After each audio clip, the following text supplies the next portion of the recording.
ওম শান্তি। আজ 9ই নভেম্বর 2024 প্রাতঃ মুরলি।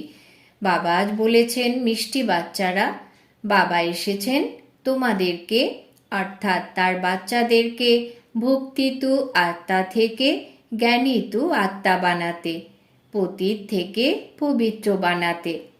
আজকের মুরলির প্রশ্ন, জ্ঞানবান বাচ্চারা সদা কোন চিন্তনে থাকে? উত্তর, আমি হলাম অবিনাশী আত্মা, এই শরীর হলো বিনাশী। আমি 84টা শরীর ধারণ করে এসেছি। এখন এটা হলো অন্তিম জন্ম। আত্মা কখনো ছোট বড় হয় না, শরীর তো ছোট বড় হয়। এই চোখ তো শরীরের মধ্যে আছে, কিন্তু এর দ্বারা দেখছি আমি আত্মা। বাবা আত্মাদেরকেই জ্ঞানের তৃতীয় নেত্র প্রদান করেন। তবে যতক্ষণ আত্মা শরীরের আধার না নেয় ততক্ষণ পড়াতে পারেন না। এই রকম চিন্তন জ্ঞানবান বাচ্চারা সদা করে থাকে। ওম শান্তি। এটা কে বলল? আত্মা, অবিনাশী আত্মা এই শরীরের দ্বারা বলল। শরীর আর আত্মার মধ্যে কত পার্থক্য আছে! 5 তত্ত্বের তৈরি শরীরের এত বড় পুতুল তৈরি হয়ে যায়। যদিও ছোট হয়, তথাপি আত্মার থেকে তো অবশ্যই বড় হবে। শরীর তো প্রথমে একদম ছোট পিণ্ড হয়, যখন একটু বড় হয় তখন তাতে আত্মা প্রবেশ করে। বড় হতে হতে আবার এত বড় হয়ে যায়। আত্মা তো হলো চৈতন্য, তাই না? যতক্ষণ আত্মা প্রবেশ না করে ততক্ষণ পুতুল কোনো কাজের থাকে না। কত পার্থক্য আছে! আত্মাই কথা বলে, চলাফেরা করে। আত্মা হলো একদম ছোট বিন্দুর মতো। আত্মা কখনো ছোট বড় হয় না, বিনাশ হয়ে যায় না। এই পরম আত্মা বাবা বুঝিয়েছেন যে আমি হলাম অবিনাশী আর এই শরীর হলো বিনাশী। এই শরীরের মধ্যে প্রবেশ করে আমি পার্ট প্লে করি। এই সব কথা তোমরা এখন চিন্তনে নিয়ে আসো। আগে তো না আত্মাকে জানতে আর না পরমাত্মাকে জানতে। কেবল বলতে হয়, তাই বলতে, হে পরমপিতা পরমাত্মা। আত্মাও বুঝতে পারতে, কিন্তু তারপর কেউ বলল যে তুমি হলে পরমাত্মা। এটা কে বলেছিল? এই ভক্তি মার্গের গুরুরা আর শাস্ত্রগুলো। সত্যযুগে তো কেউ বলবে না। এখন বাবা বুঝিয়েছেন যে তোমরা হলে আমার বাচ্চা। আত্মা হলো ন্যাচারাল, শরীর হলো আনন্যাচারাল, মাটি দিয়ে তৈরি। যখন আত্মা থাকে তখন শরীর দ্বারা কথা বলতে বা চলাফেরা করতে পারে। বাচ্চারা, এখন তোমরা জেনে গেছো যে বাবা এসে আমাদেরকে অর্থাৎ আত্মাদেরকে বোঝাচ্ছেন। নিরাকার শিব বাবা এই সঙ্গম যুগেই এই শরীরের দ্বারা এসে শোনান। এই চোখ তো শরীরেই থাকে। এখন বাবা জ্ঞান চক্ষু প্রদান করছেন। আত্মাতে জ্ঞান নেই তো অজ্ঞান চক্ষু বলা হবে। বাবা আসেন, তাই আত্মার জ্ঞান চক্ষু প্রাপ্ত হয়। আত্মাই সব কিছু করে। আত্মা শরীর দ্বারা কর্ম করে। এখন তোমরা বুঝে গেছো যে বাবা এই শরীর ধারণ করেছেন, নিজেরও পরিচয় দিয়েছেন, সৃষ্টির আদি মধ্য অন্তের রহস্য বলে দিয়েছেন, সমগ্র নাটকেরও নলেজ প্রদান করেছেন। আগে তোমরা কিছুই জানতে না। হ্যাঁ, নাটক অবশ্যই চলছে, সৃষ্টিচক্রের পুনরাবৃত্তি হচ্ছে, কিন্তু কিভাবে পুনরাবৃত্তি হচ্ছে এটা কেউ জানে না। রচয়িতা আর রচনার আদি মধ্যের অন্তের জ্ঞান এখন তোমাদের প্রাপ্ত হচ্ছে। বাদবাকি সব কিছুই তো হলো ভক্তি। বাবা এসে তোমাদেরকে জ্ঞানী তো আত্মা বানাচ্ছেন। আগে তোমরা ভক্তিত আত্মা ছিলে, তোমরা আত্মারা ভক্তি করেছিলে। এখন তোমরা আত্মারা জ্ঞান শুনছ। ভক্তিকে বলা হয় অন্ধকার। এইরকম বলা হয় না যে ভক্তির দ্বারাই ভগবান প্রাপ্ত হয়। বাবা বুঝিয়েছেন ভক্তিরও পার্ট আছে, জ্ঞানেরও পার্ট আছে। তোমরা জানো যে আমরা ভক্তি করতাম, তখন কোনো সুখ ছিল না। ভক্তি করার সময় ভক্তদের ভিড়ের ধাক্কা খেতে থাকতে, বাবাকে খুঁজতে। এখন বুঝে গেছো যে যজ্ঞ, তপ, দান, পুণ্য ইত্যাদি যা কিছু করেছিলে, খুঁজতে খুঁজতে ধাক্কা খেতে খেতে বিরক্ত হয়ে যেতে, তমপ্রধান হয়ে গিয়েছিলে। কেননা নিচে নামতে হয়েছিল, নোংরা কাজ করে ছিছি হতে হয়, পতিত হয়ে গিয়েছিলে। এমন নয় যে পবিত্র হওয়ার জন্য ভক্তি করতে, ভগবানের দ্বারা পবিত্র না হওয়া পর্যন্ত আমরা পবিত্র দুনিয়ায় যেতে পারবো না। এমন নয় যে পবিত্র না হলে ভগবানের সাথে মিলিত হতে পারবে না। ভগবানকেই তো বলতে যে এসে পবিত্র বানাও। পতিতরাই ভগবানের সাথে মিলিত হয় পবিত্র হওয়ার জন্য। পবিত্র আত্মাদের সাথে তো ভগবান মিলিত হন না। সত্যযুগে থোড়াই এই লক্ষ্মীনারায়ণের সাথে ভগবান মিলিত হবেন। ভগবান এসে তোমাদেরকে পতিত থেকে পাবন বানান, আর তখন তোমরা এই শরীর ছেড়ে দাও। পবিত্র আত্মা তো এই তমপ্রধান পতিত সৃষ্টিতে থাকতে পারবে না। বাবা তোমাদেরকে পবিত্র বানিয়ে গুপ্ত হয়ে যান। ড্রামাতে তার পার্টি হলো ওয়ান্ডারফুল। যে রকম আত্মা চোখে দেখা যায় না, যদিও সাক্ষাৎকার হয় তথাপি বুঝতে পারে না। বাদবাকি সব দেবী দেবতাদেরকে তো বুঝতে পারে যে ইনি অমুক, ইনি অমুক, স্মরণ করে, শুধু চায় যে চৈতন্য রূপে তাদের সাক্ষাৎকার হোক। আর তো ইচ্ছে নেই। আচ্ছা, চৈতন্য রূপে দেখো, তারপর কি করো? সাক্ষাৎকার হয়ে গেলে পুনরায় তো গুপ্ত হয়ে যায়। অল্পকালের ক্ষণভঙ্গুর সুখের আশা পূর্ণ হয়ে যায়, তাকে বলা হয় অল্পকালের ক্ষণভঙ্গুর সুখ। সাক্ষাৎকারের চাহিদা ছিল, সেটা পূর্ণ হলো, ব্যাস। এখানে তো মূল কথা হলো পতিত থেকে পবিত্র হওয়ার।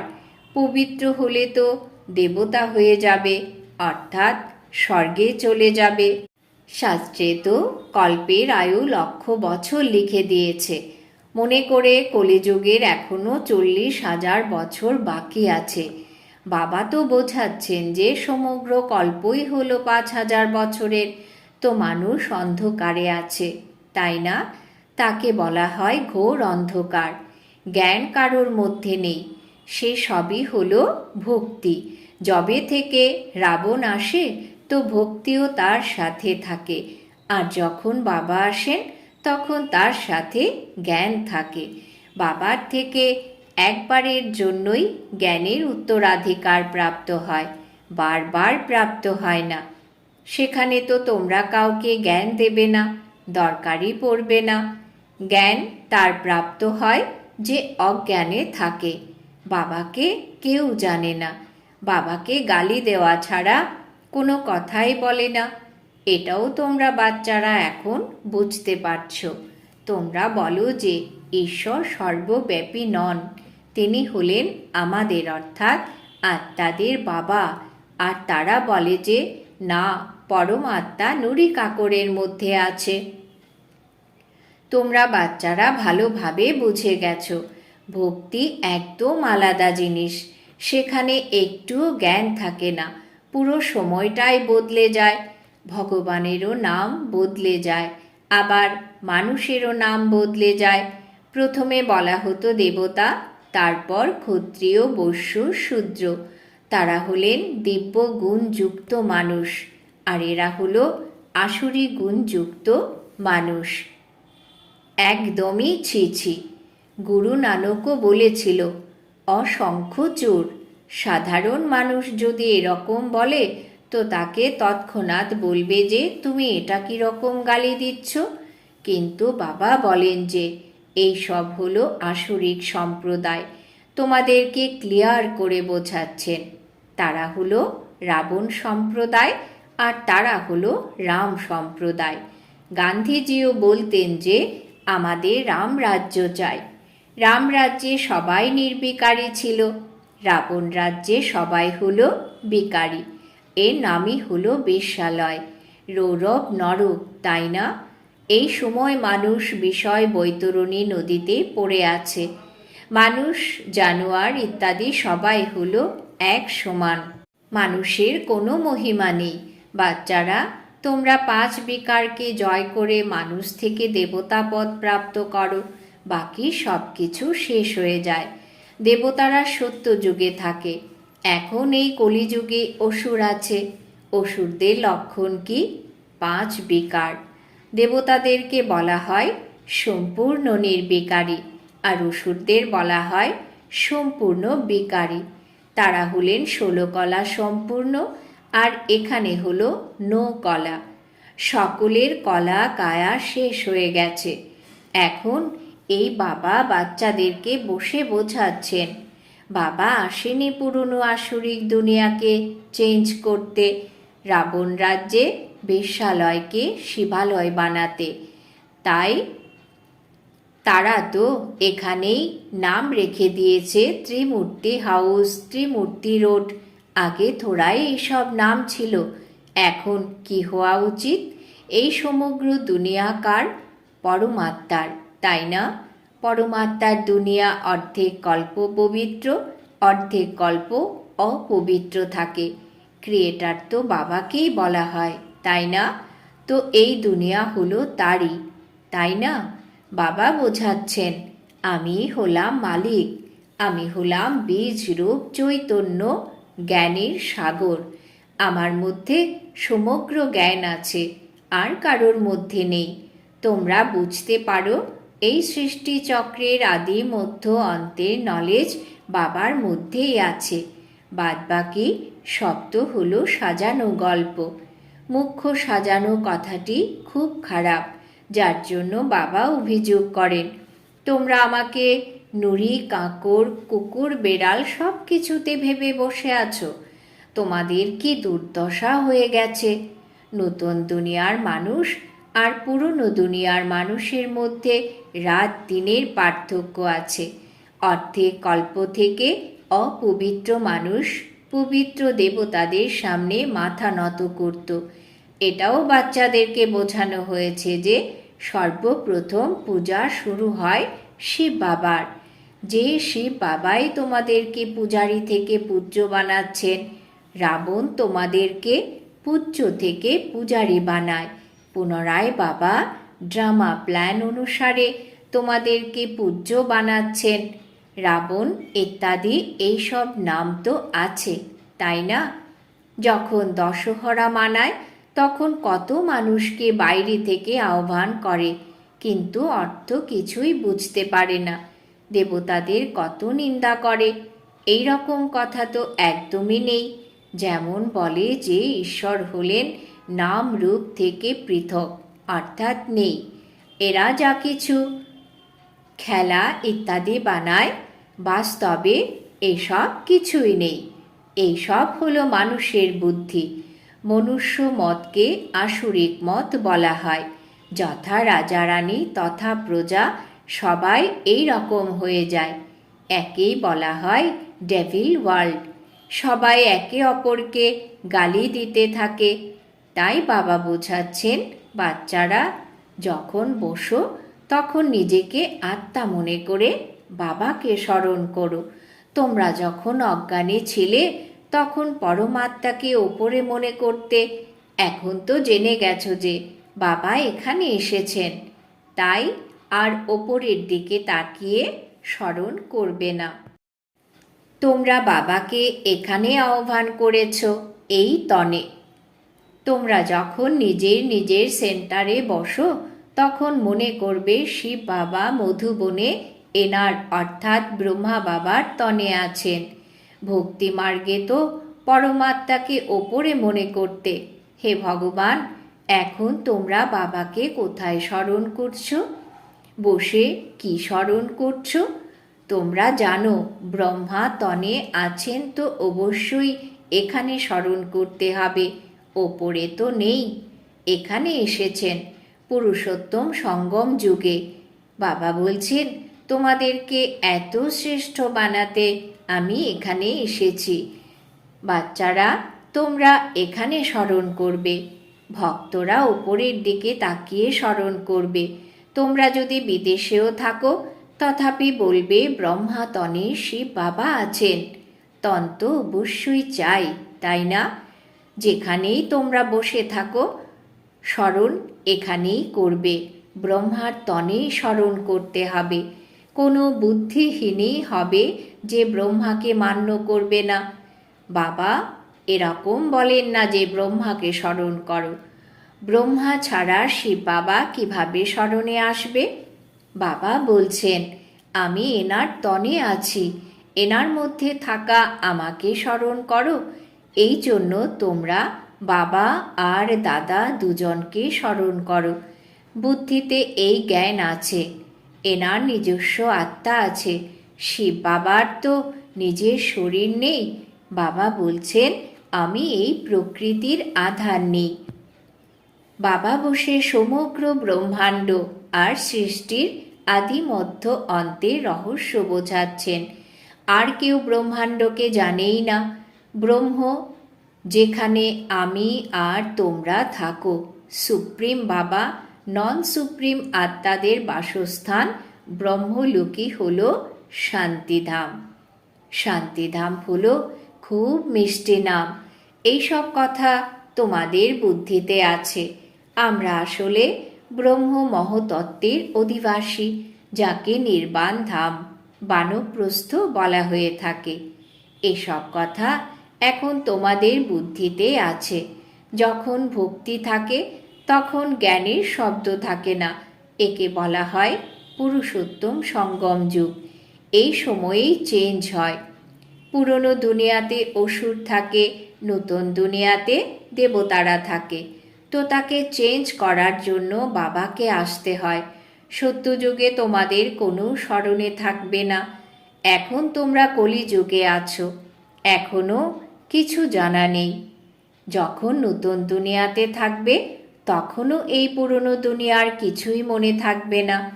এখন পুরনো দুনিয়াতে আছো, তাই নতুন দুনিয়ার বিষয়ে জানা নেই। নতুন দুনিয়া কবে ছিল জানো না। তারা তো লক্ষ বছর বলে দিয়েছে। বাচ্চারা, তোমরা জানো বাবা প্রত্যেক কল্পের সঙ্গম যুগেই আসেন। এসে এই ভ্যারাইটি ঝাড়ের রহস্য বোঝান। আর এই চক্র কিভাবে পুনরাবৃত্তি হয় সেটাও তোমাদেরকে বোঝাচ্ছেন। তোমাদের ধান্দাই হলো এটা অন্যদেরকে বোঝানো। এখন একজনকে বোঝাতে গেলে অনেক সময় লেগে যাবে। এই জন্য এখন তোমরা অনেককে একসাথে বোঝাচ্ছ। অনেকেই বোঝে। এই মিষ্টি মিষ্টি কথা পুনরায় অন্যদেরকে বোঝাতে হবে। তোমরা প্রদর্শনীতে বোঝাও, তাই না? এখন শিব জয়ন্তীতে আরও ভালো রীতিতে অনেককে আহ্বান করে বোঝাতে হবে।